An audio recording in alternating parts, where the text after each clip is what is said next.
Assalamualaikum warahmatullahi wabarakatuh.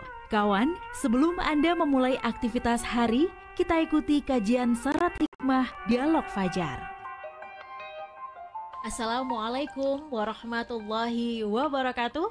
Alhamdulillah kawan, senang sekali saya Fitriana Ayu bisa kembali menyapa Anda lewat program Dialog Fajar untuk pagi hari ini. Semoga semuanya juga sama ya, ikutan senang, ikutan bahagia dan tentunya sudah bersyukur. Pagi hari ini kita diberi kesempatan oleh Allah Subhanahu wa taala bisa kembali menghirup udara sejuk, bisa kembali melanjutkan amanah yang mungkin kemarin sempat tertunda dan hari ini diberi kesempatan untuk melanjutkan amanah itu. Alhamdulillah, semoga semuanya diberi kemudahan dan juga kelancaran.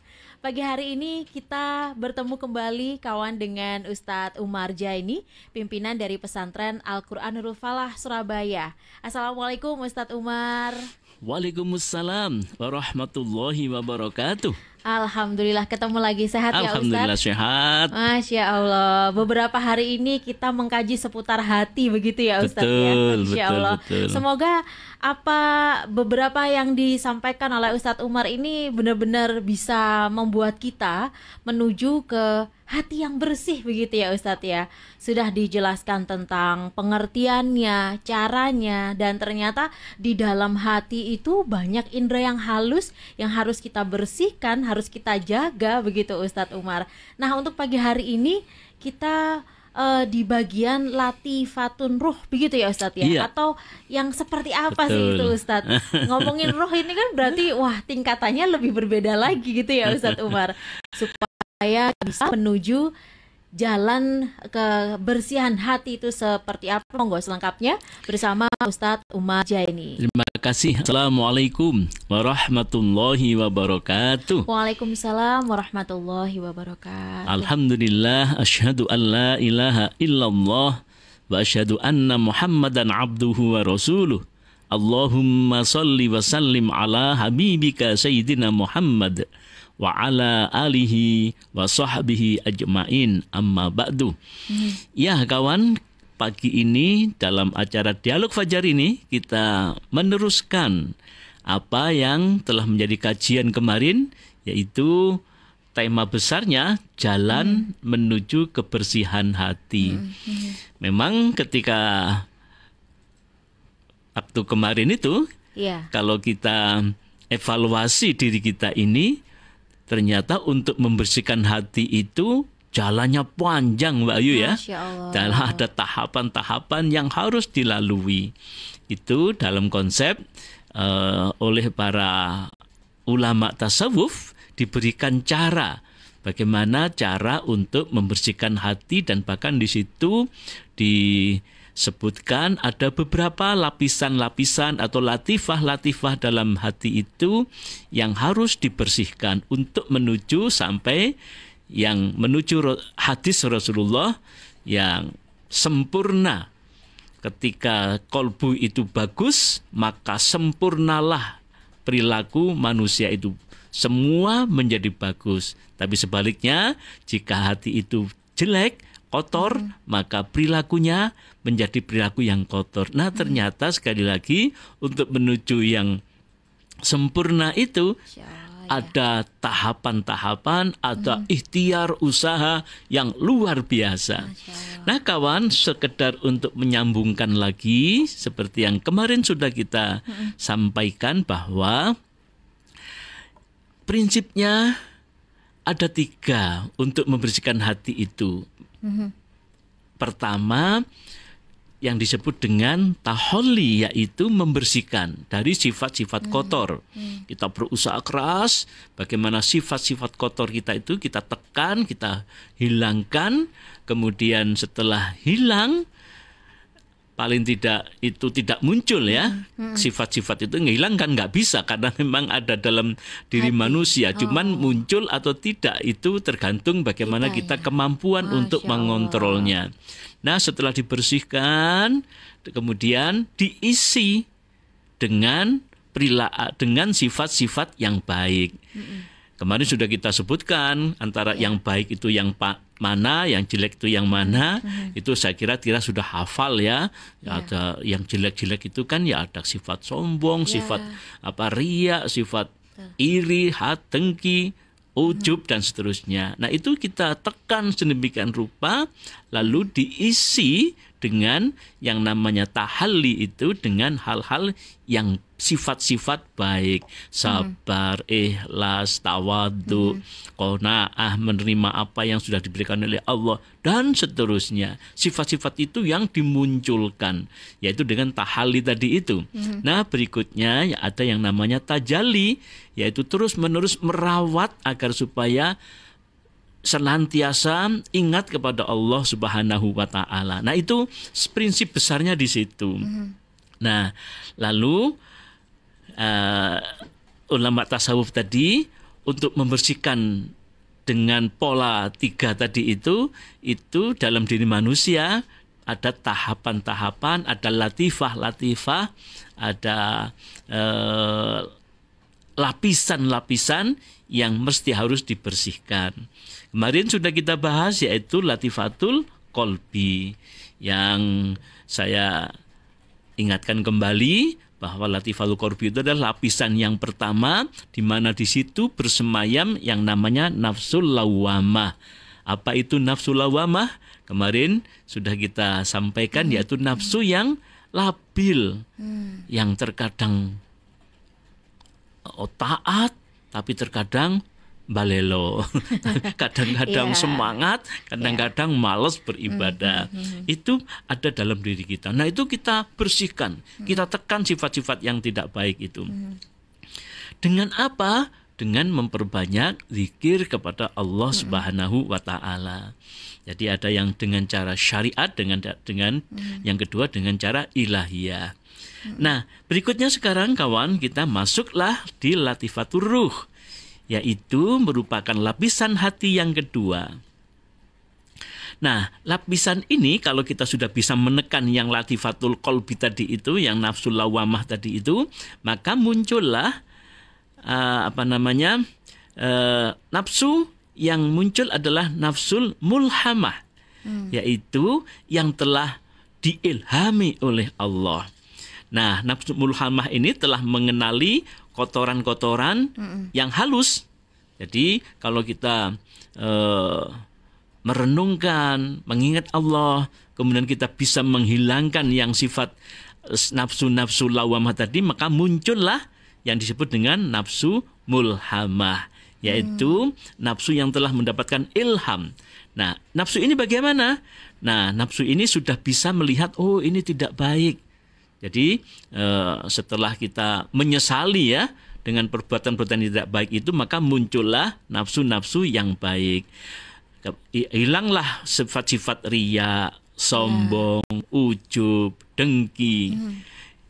Ya, yang semuanya pada nafsu lawamah itu nafsu ini sudah mengetahui dan itu ditinggalkan dengan tetap menjaga nafsul mutmainnah. Jadi nafsunya kemudian menjadi nafsul mutmainnah, tenang hatinya, dijaga terus.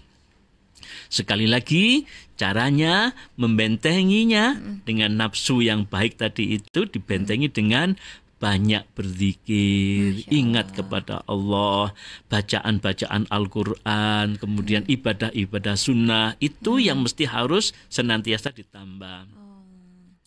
Nah, nafsu mulhamah tadi itu, atau nafsu yang terilhami itu, kalau sudah muncul itu, maka dalam diri manusia itu akan memunculkan atau memancarkan perilaku-perilaku yang as-sakawah, yaitu dermawan, mengasihi, suka memberi. Kalau sudah sifat-sifat yang jelek tadi diganti dengan sifat-sifat yang baik, kikirnya hilang, sombongnya hilang, diganti dengan pengasih, suka memberi dan seterusnya. Nikmat ya Ustadz kalau semuanya itu tergantikan dengan sifat-sifat seperti itu ya Ustadz. Iya, jadi memang perlu usaha yang luar biasa. Apakah itu butuh proses gitu Ustadz? Karena kan kita tidak bisa ya Ustadz meninggalkan yang gampangnya tadi itu gampang sombong, itu rasanya kan nggak bisa hilang ya Ustadz. Tentu Apakah memang butuh proses gitu Ustadz? betul, perlu proses panjang dan selalu sadar bahwa itu tidak baik. Nah, itu perlu mujahadah, perlu latihan. Nah, di samping dua tadi itu kan dengan cara-cara syariat memperbaiki ibadah kita, kemudian juga ditambah dengan ilahiyah, yaitu memperbanyak ingat zikir kepada Allah. Jadi kembali kawan, bahwa sifat-sifat buruk tadi itu diganti dengan sifat-sifat yang baik. Ada qanaah. Qanaah itu menerima batinnya, secara batin menerima apa saja yang telah diberikan oleh Allah. Jadi orang-orang yang sudah masuk pada latifatul ruh itu, maka yang muncul adalah kaya batin. Jadi kalau urusan materi kan semua kita sudah ada takarannya ya. Sudah dikasih berapa oleh Allah, itu sudah ada takarannya sesuai dengan ikhtiarnya dan seterusnya. Tapi yang kaya batin ini, itu yang mesti harus juga kita raih. Kaya batin bagus, ditambah kaya materi ya tambah bagus gitu kan ya. Tapi kan kita tidak tahu seberapa ukurannya. Maka yang sangat penting adalah seberapapun yang diberikan oleh Allah, bagi orang-orang yang hatinya bersih, yang muncul adalah qanaah, yaitu kaya batin, menerima segala yang diberikan oleh Allah. Kemudian akan muncul juga perilaku yang bagus, yaitu bijak. Bijak dalam berbuat, antara yang dikatakan dengan yang dilakukan itu sesuai. Kemudian muncullah sifat tawadhu, rendah hati. Rendah hati itu bukan berarti orangnya compang-camping begitu Mbak Ayu, bukan, tapi hatinya yang kaya hati tadi itu rendah hati. Suka bertaubat dengan sempurna. Jadi selalu jadi ulama dulu itu Mbak Ayu, itu setiap hari itu bertaubat. Ya Allah. Pagi mau aktivitas merenungkan, kemudian malam juga bertaubat merenungkan apa saja Allah telah berikan berbagai macam kenikmatan dalam diri kita ini yang kita tidak bisa hitung, kita gunakan untuk apa saja. Kalau sampai terbelesit di hatinya, diketahui ada yang digunakan dengan halal yang tidak baik, dia langsung bertobat. Ya Allah. Mohon ampun kepada Allah Subhanahu wa taala. Nah, itu sifat-sifat yang muncul. Kemudian yang muncul pula adalah sifat as-sabru, yaitu sabar, tahan uji dalam berbagai macam aktivitasnya. Apa saja yang menimpa pada dirinya, dia terima dengan penuh kesabaran. Berikutnya akan muncul sifat at-tahammul. Apa itu? Betah capek dalam ibadah dan zikir. Masya Allah. Ya apa ya betah capek dalam ibadah dan zikir? Tentu memang beribadah juga capek. Tapi orang-orang yang sudah masuk pada latifatul ruh tadi itu, kecapeannya itu menjadi hiburan. Kita tahu kan hadis Rasulullah sudah sering kita dengar, Rasul itu sampai bengkak kakinya ketika sholat sunnah itu. Saking capek, tapi orang yang seperti sudah masuk di situ itu betah dalam kecapean untuk melakukan ibadah. Nah kawan, maka nafsu mulhamah ini sangat diperlukan untuk bermujahadah kembali, harus sungguh-sungguh, tidak bisa datang dengan sendirinya. Nah, maka hati pada lapisan ini dipenuhi dengan pancaran sifat-sifat mulia yang tadi kita sebut, yaitu tahalli itu, yaitu menghiasi diri dengan segala sifat yang mulia dan terpuji. Tidak ada lintasan di hatinya itu lintasan kotor atau waswas dari godaan setan. Dalam Al-Qur'an, a'udzubillahi minasyaitonirrajim, fa'alhamaha fujuraha wa taqwaha, qad aflaha man zakkaha wa qad khaba man dassaha. Maka dia mengilhamkan kepadanya jalan kejahatan dan ketakwaannya. Sungguh beruntung orang-orang yang menyucikan jiwa itu, dan sungguh rugi orang-orang yang mengotorinya. Nah, jadi kawan, memang dalam jiwa manusia itu ada hal-hal nafsu-nafsu yang tidak baik, tapi juga diberikan juga nafsu-nafsu ketakwaan yang baik. Kata Allah, beruntunglah orang-orang yang senantiasa menyucikan dirinya. Caranya apa? Kembali banyak-banyak berzikir dengan bacaan La ilaha illallah atau Allah, Allah, Allah dalam setiap detak-detik denyut nadi nafas kita selalu dibarengi dengan kalimah-kalimah Allah, Allah, Allah. Masya Allah. Semoga apa yang disampaikan oleh Ustadz Umar Jaini ini semakin membuat kita bisa membersihkan hati begitu kawan ya. Yang mana sebagai manusia itu susah rasanya lepas dari sifat-sifat yang tadi disebutkan begitu. Contohlah sombong gitu atau merasa bisa. Nah, tapi dengan apa yang disampaikan oleh Ustadz Umar Jaini untuk pagi hari ini membuat kita semakin mudah menjaga kebersihan hati, bahkan juga bersih sekaligus. Amin, amin ya rabbal alamin. Amin. Terima kasih Ustadz Umar, semoga bermanfaat, dan kita tutup dengan doa kafaratul majlis. Subhanakallahumma wa bihamdika nasyhadu alla ilaha illa anta nastaghfiruka wa natubu ilaik. Saya Fitriana Ayu kawan, dan juga Ustadz Umar Jaini pamit. Wassalamualaikum warahmatullahi wabarakatuh. Program Dialog Fajar yang baru Anda simak kerjasama Suara Surabaya dan Pesantren Al-Quran Nurul Falah Surabaya, lembaga dakwah yang amanah, profesional, dan berbasis Al-Quran. Pesantren Nurul Falah mencetak guru-guru Al-Quran dengan metode tilawati dan tahfidz Al-Quran. Informasi dan pemberian donasi hubungi 031 828 1278 atau nurulfalah.org. Wassalamualaikum warahmatullahi wabarakatuh.